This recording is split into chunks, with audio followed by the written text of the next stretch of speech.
بسم اللہ الرحمن الرحیم۔ آج کا موضوع ہے حضرت لقمان حکیم کی دانائی۔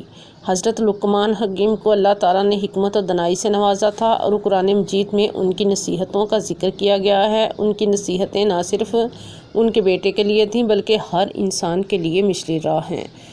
سب سے پہلی اور اہم نصیحت یہ ہے کہ اللہ کے ساتھ کسی کو شریک نہ کرو، کیونکہ شرک سب سے بڑا ظلم ہے اور اللہ ہی کائنات کا خالق و مالک ہے۔ اسی کی عبادت کرنی چاہیے اور اسی پر بھروسہ رکھنا چاہیے۔ حضرت لقمان حکیم نے اپنے بیٹے کو والدین کے ساتھ حسن سلوک کا حکم دیا۔ انہوں نے فرمایا کہ والدین کی خدمت کرو، ان کی عزت کرو، اگر وہ تمہیں شرک کی طرف بلائیں تو ان کی بات نہ مانو، مگر نرمی اور ادب سے پیش آؤ۔ انہوں نے اپنے بیٹے کو نماز کی تاکید کی اور کہا کہ نماز انسان کو برائیوں سے روکتی ہے اور اللہ کے قریب کرتی ہے۔ نماز بندے اور رب کے درمیان مضبوط رشتہ قائم کرتی ہے۔ اچھائی کا حکم دو، برائی سے روکو۔ حضرت لقمان نے اپنے بیٹے کو نصیحت کی کہ نیکی کی تلقین کرو اور برائی سے بچو۔ یہ کام صبر اور حوصلے کے بغیر ممکن نہیں، اس لیے ثابت قدم ہمیشہ رہو۔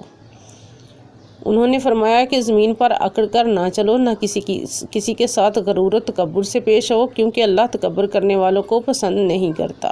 عاجزی اور انکساری اختیار کرو، کیونکہ یہی کامیابی کا راز ہے۔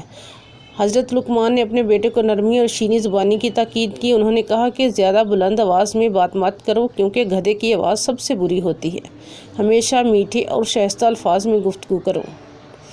ہر چھوٹی بڑی نیکی کو اہم سمجھو۔ انہوں نے کہا کہ اگر کوئی نیکی یا بدی رائی کے دانے کے برابر بھی ہو اور کسی پہاڑ کی تہ میں یا آسمانوں میں کہیں بھی ہو، اللہ تعالیٰ اسے قیامت کے دن سامنے لے آئے گا۔ اس لیے ہمیشہ اچھے اعمال کی کوشش کرو۔